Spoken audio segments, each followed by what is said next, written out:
নমস্কার, আমি রাখি। আমার নতুন আরো একটি ব্লগে আপনাদের সবাইকে স্বাগত জানিয়ে আজকের ব্লগটি শুরু করলাম। কেমন আছেন আপনারা সবাই? আশা করছি ভালো আছেন আর আমরাও বেশ ভালো রয়েছি। এখন বাজে সকাল ৭টা, আপনাদেরকে সাথে নিয়েই ব্লগটা শুরু করলাম। বেশ কয়েকদিন বৃষ্টি হচ্ছিল, যে কারণে অনেক কাপড় জামা জমা হয়ে গেছে। কাচা তো হয়ে যেত, কিন্তু ওই যে মেলার জায়গার জন্য না সমস্ত কাপড় জামা জমা করে রেখে দিয়েছিলাম। শুকনো হবে না, বেকার কেচে কোনো লাভ নেই। তো সেই কারণেই সমস্ত জামা প্যান্টগুলো রাখা ছিল। ভাবলাম আজকে একটু রোদ উঠেছে, সকাল সকাল সমস্তটা কাচার জন্য দিয়ে দিই। আজকে ২-৩ বার মেশিন চালালে যদি ঠিকঠাক রোদ দেয় তাহলে সমস্ত কাচা হয়ে যাবে কমপ্লিট। এখন একবার মেশিনটা চালিয়ে দিচ্ছি, এইগুলো কাঁচা হয়ে গেলে তারপরে আরও একবার মেশিন চালিয়ে দিলে অনেকটা কাঁচা আমার এগিয়ে যাবে। তো যাই হোক, এই যে মেশিনের মধ্যে সমস্ত কিছু দিয়ে দিলাম, কাঁচা হতে থাক। ততক্ষণে চলুন এরপরে বাকি যে কাজকর্মগুলো আছে সেগুলো গুছিয়ে নিই। একটু আগেই ঘুম থেকে উঠেছি। আজকে ঘুম থেকে একটু দেরি করেই উঠেছি। বিবেকের বাবা বাড়িতে রয়েছে। বিবেকেরও স্কুল ছুটি, সেই জন্য একটু দেরি করেই উঠেছি। ব্রাশ করতে এসে দেখলাম এই বেসিনটা খুব নোংরা হয়ে গেছে। তো ড্রেসটা তো চেঞ্জ করব, সেই জন্য ভাবলাম এটা একবার পরিষ্কার করেই নিই। সকালবেলায় এই কাজগুলো আমি খুব একটা করি না। ওই স্নান করতে যাওয়ার আগে তখন বেসিন টেসিন যেগুলো থাকে পরিষ্কার করে নিই। তো যাই হোক, এখন যেহেতু একবার ড্রেস চেঞ্জ করতে হবে, সেই জন্য ভাবলাম বেসিনটা ধুয়ে পরিষ্কার করে নিই।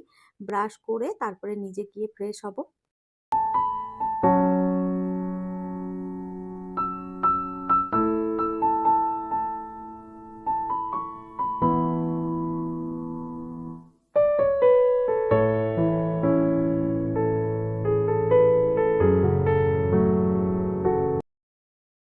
আর এই তো রেডি হয়ে তারপরে চলে এলাম কিচেনে। একটুখানি লাল চা করব। তো এসে দেখলাম চা পাতাটা শেষ হয়ে গেছে। চা পাতার প্যাকেটটা অনেকদিন আগে থেকেই বাড়িতে আনা ছিল। এখন এই যে কন্টেনারের মধ্যে ঢেলে নিচ্ছি। তবে এবার না চাপাতির প্যাকেটটা অনেক বড় নিয়ে আসা হয়েছে, এতটা চাপাতি তো এখন লাগবে না। তো এই যে চা পাতাটা কিছুটা ঢেলে নিলাম আর বাকিটা আবার জায়গা মতন ঠিক করে রেখে দিয়েছি। আর এই তো চা হয়ে গেছে কমপ্লিট। এরপরে চলুন চা নিয়ে দুজনে মিলে একটু বসে চা খেয়ে নিই। অনেকটা সময় কেটেছে, এখন বাজে প্রায় বেলা ১০টা মতন। বিবেকের বাবা চা খেয়ে তারপরে চলে গেছিল বাজারে। বাজার থেকে সবজিপাতি সমস্ত কিছু নিয়ে এসেছে। তো ভাবলাম এগুলো সব গুছিয়ে নিই। আর আমরা আজকে সকালের ব্রেকফাস্টে বানিয়েছিলাম ওই ওটস। ওটস খেয়েছি দুজনে, সেই জন্য খুব একটা আর সকালে খাবার করার ঝামেলাও ছিল না। এক ট্রে ডিম নিয়ে এসছে, ডিমগুলো ভালো করে ধুয়ে তারপরে পরিষ্কার করে নেব। বাকি যে সবজিপাতিগুলো নিয়ে এসছে সেইগুলোও খালি করতে হবে। তো ধুয়ে পরিষ্কার করে রাখবো, তারপরে আর কি বাকি দুপুরে রান্না বান্না জোগাড় করতে হবে। তো ডিম ধুতে অনেকটা সময় লেগেছে, কেননা আস্তে আস্তে করে ডিমগুলো ধুতে হয়, ফেটে যাওয়ার ভয় থাকে। তো সেই জন্যে যাই হোক, ডিমগুলো সব পরিষ্কার করে নিয়ে এই বক্সের মধ্যে রেখে দিলাম। আর এরপরে চলুন সবজি যেগুলো আছে সেগুলো ধুয়ে পরিষ্কার করে নেব। আমি সবসময় যে সবজি ধুয়ে ফ্রিজে রাখি এরকমটাও নয়। মাঝে মধ্যে যখন দেখি যে সবজিগুলো খুব নোংরা রয়েছে তখনই ধুয়ে রাখি, নাহলে আবার শুকনোও রেখে দিই। কেননা ওই সবজি ধুয়ে রাখলে না বেশিরভাগ সবজি দেখা যায় পচে যায়, ভালো করে শুকনো না হলে। আর এখন যেহেতু বর্ষাকাল, তো সেই জন্য না সবজি বাজারে ভীষণ কাদা। আর এই কাদার মধ্যে সব ওই সবজি নিয়ে বসে, তখন সবজির গায়ে প্রচণ্ড পরিমাণে বালি লেগে থাকে। তো ওই জন্যে আমি সবজিগুলো এখন বর্ষাকালে ভালো করে ধুয়ে তারপরেই রাখি ফ্রিজে। তো এখন এই সবজিগুলো ধুয়ে নিয়ে তারপরে ডাইনিং টেবিলের উপরে রেখে দেবো। হাওয়াতে জলটা ভালো করে শুকিয়ে গেলে তারপরে ফ্রিজে ভরে রাখবো। সংসারে যে কত কাজ তার কোনো ঠিক নেই। একটা একটা করতে করতে কখন যে সময় পেরিয়ে যায়। সকালবেলায় ঘুম থেকে উঠলেই কাজের আর শেষ নেই। চোখটা খুললেই মনে হয় যে কোন কাজটা আগে করব, কোনটা পরে। একটার পর একটা কাজ কোথা থেকে আসে আমি নিজেও জানি না। তো যাই হোক, এই যে সমস্ত সবজিগুলো ভালো করে ধুয়ে পরিষ্কার করে নিলাম। এরপরে চলুন দুপুরে রান্না বান্নার জোগাড় করা যাক।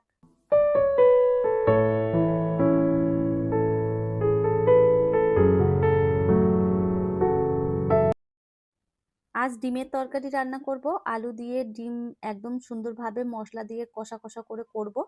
আর ওইদিকে করব মিক্সড রাইস। তো বিবেক বলেছে আজকে রাইস খাবে, তো সেই জন্য ভাবলাম যে একটুখানি মিক্সড রাইস করে দিই, আর সাথে করব হচ্ছে ডিমের তরকারি। চিকেন আজকে বাড়িতে নেই, তো সেই জন্য চিকেন আর করলাম না। আর এখন অনেকটা বেলা হয়ে গেছে, বিবেকের বাবাও বাজার থেকে চলে এসেছে। ওকে তো আর বলা হয়নি চিকেন আনার কথা, সেই জন্য আর এখন বাজারে যেতেও চাইছে না। আর ছেলে বলছে আমি রাইস খাবো, তো রাইসের সঙ্গে আর কি করব, সেই জন্য ডিমের ঝোল করে দিলাম। ওইদিকে ডিমের ঝোলটা হয়ে গেছে আর এইদিকে আমি এই মিক্স রাইসটা বসিয়ে দেব। তো তেলের মধ্যে গোটা গরম মশলা দিয়ে রসুন কুচি দিয়েছিলাম, তারপরে দিয়ে দিলাম পেঁয়াজ কুচি, আর এরপরে সমস্ত সবজিগুলো কেটে নিয়েছিলাম সেইগুলোই দিয়ে দিলাম। একটু মটরশুঁটি দিয়েছি আর বিনস, ক্যাপসিকাম আর তার সাথে দিয়েছি গাজর। সমস্তটা ভালো করে ভেজে নিয়ে তারপরে এর মধ্যে খানি নুন দিলাম আর একটুখানি আদা রসুন বাটা দিয়ে দিলাম।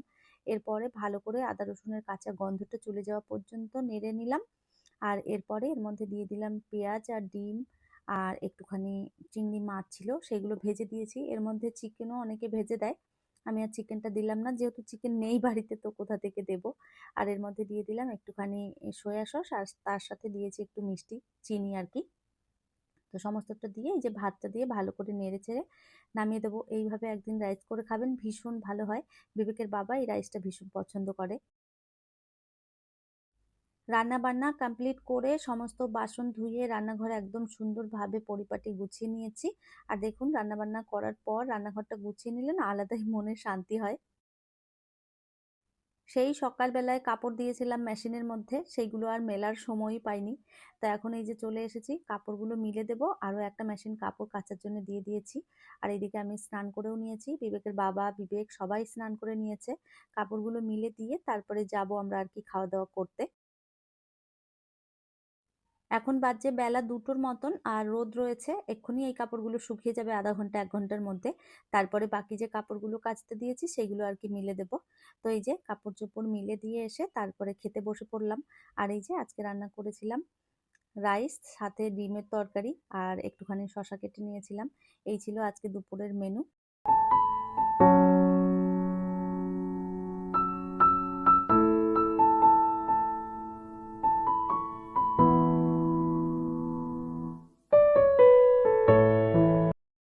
সকালবেলাতেই বিছানার চাদরটা তুলে দিয়েছিলাম আর বিছানায় চাদর পাতার সময় পাইনি, এত কাজে ব্যস্ত ছিলাম চারদিকের কাজ করতে গিয়ে না, আর বিছানার চাদরটা যে পাততে হবে সেটা আর মাথাতেই ছিল না। তো যাই হোক, এখন এই যে ধোয়া কাচা চাদর একটা পেতে দিচ্ছি। সকাল থেকে একটার পর একটা সমস্ত কাজ একদম গুছিয়ে নিয়েছি। এখন আর কোনো কাজ বাজ আমার নেই, সব কাজ গুছিয়ে একদম ঘর টিপটপ করে রেখে দিয়েছি। আর এখন শুধু এই শুয়ে একটুখানি রেস্ট করব, ঘুমোবো না। দুপুরবেলায় আমি খুব একটা ঘুমোই না, দুপুরবেলায় শুয়ে শুয়ে এই এডিটিং এর কাজটা করি। দুপুরবেলায় এডিটিং এর কাজটা সেরে রাখি আর রাতের বেলায় সময় করে ভয়েসটা দিয়ে পরের দিন ভিডিওটা আপলোড করি। তো ভিডিও জানেন তো করলে কতটা আর কি সময় দিতে হয় ভিডিওর পেছনে, এডিটিংয়েই চলে যায় বেশিরভাগ সময়টা। তো যাই হোক, এই যে বিছানার চাদর চেঞ্জ করে নিয়েছি, এরপরে চলুন একটু রেস্ট করি, পরে আবারও আপনাদের সাথে দেখা হবে বিকেলে।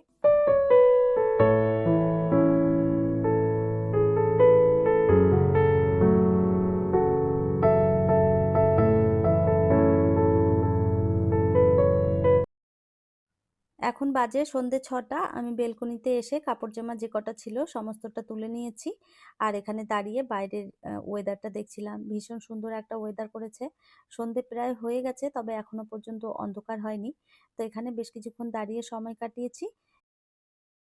এখন চলে এসেছি কিচেনে সন্ধেবাতি দেখিয়ে, তারপরে এই যে সন্ধ্যাবেলার একটু কিছু টিফিন করতে এলাম। তো এখন বানাবো একটু চা আর সাথে এই যে কর্ন চাট বানাবো। তো সন্ধ্যাবেলায় সেরকম খুব ভারী খাবার খেলে না রাতের বেলায় আর সেভাবে খেতে ইচ্ছে হয় না।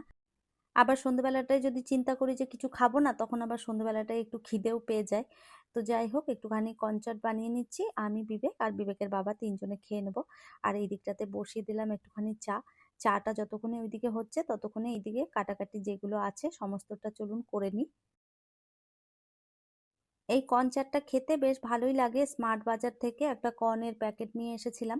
ফ্রিজে কর্নের প্যাকেট আর মটরশুঁটির প্যাকেটটা আমি এনেই রাখি। এই দুটো জিনিস খুব কাজে লাগে। কোনো কোনো সময় সবজিতেও দেওয়া হয়, আবার মাঝে মধ্যে এরকম কর্ন চাট সন্ধ্যেবেলা বানিয়ে খেলেও বেশ ভালো লাগে। আর বিবেক ভীষণ ভালোবাসে এই কর্ন খেতে। ওকে আবার এই পেঁয়াজ টিয়াজ দিয়ে দিলে ও সেভাবে খুব একটা খেতে চায় না। ও কি করে, ওই কর্ন সিদ্ধ করে তারপরে একটু বাটার দিয়ে আর চাট মশলা দিয়ে খায়। তো ওটা করলে ও বেশি ভালো পছন্দ করে। আর আমরা একটু এই শসা, পেঁয়াজ এই সমস্ত দিলে ভালো লাগে আমাদের। তো একটু চাটের মতন হয়, খেতেও ভালো লাগে। তো তো যাই হোক, এদিকে সমস্ত সবজিগুলো আমি কেটে নিচ্ছি। পেঁয়াজ দিয়েছি, টমেটো, একটা কাঁচা লঙ্কাও দিলাম, আর সাথে দেবো ওই যে একটুখানি শসা, আর এদিকে একটু ধনেপাতাও দেবো। তো বিবেকের বাবাও এখানে আমার পাশে দাঁড়িয়ে আছে, ও আমাকে সমস্ত কিছু ধুয়ে ধুয়ে একটুখানি এগিয়ে দিচ্ছে। এই ধনেপাতাটা ধুয়ে দিল, তারপরে এই যে পেঁয়াজগুলো কেটেছিলাম সেগুলোও ধুয়ে দিয়েছে। তো ওর পাশে দাঁড়িয়ে দাঁড়িয়ে গল্প করতে থাকে আর সাথে আমাকেও একটু হেল্প করে। তো এদিকে আমি একটুখানি বাদামও ভেজে নিয়েছিলাম, আর এদিকে কর্নটাও সিদ্ধ হয়ে গেছে। সমস্তটা দিয়ে এরপরে আর কি ভালো করে মেখে নেব। এখানে দিলাম একটু নুন, আর একটু লেবুর রস দিলাম, আর এখানে চাট মশলা দিয়েছি। ভাজা জিরের গুঁড়ো করে রেখেছিলাম, সেটাও একটুখানি দিয়েছি। তো যাই হোক, ওইদিকে কর্ন চাট রেডি হয়ে গেছে, আর এইদিকে চাটাও ফুটে গেছে। আজ দুজনের জন্যই 2 কাপ চা করেছি। বিবেককে বলেছি আজকে চা দেব না। ওকে আগে থেকেই বলে রেখেছিলাম। সেইজন্য ও আজকে আর বায়না করেনি। কেননা ওই রোজ, রোজ চা দেওয়াটা ঠিক না। কাল কফি করেছিলাম, তখন ওকে দিয়েছিলাম। তো সেইজন্য আজ আর চাটা দিলাম না। আর এই তো চা হয়ে গেছে রেডি, আর এখন গিয়ে চা খাবো, সাথে একটা মুভি চালিয়ে দেখবো।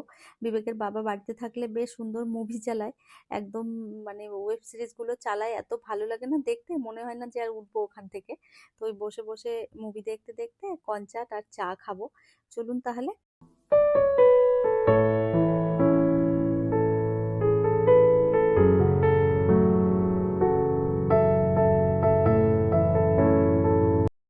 বিবেকের হাত কেটে গেছে, সেই জন্য খেতে অসুবিধা হচ্ছে, আমাকে বলছে মা তুমি আমাকে খাইয়ে দাও। তো ওই জন্য আবারও আমি এই মাঝখানে চলে এলাম, বিবেকের বাবাকে বললাম তুমি ওই সাইডে যাও, ওকে এই যে খাইয়ে দিই আর সাথে আমিও খেতে থাকি। তাহলে চলুন, আমার আজকের ভিডিওটা এই পর্যন্তই। ফিরবো নতুন ব্লগ নিয়ে, ততক্ষণের জন্য সবাই ভালো থাকবেন, সুস্থ থাকবেন, আবারও দেখা হবে নতুন একটি ব্লগে।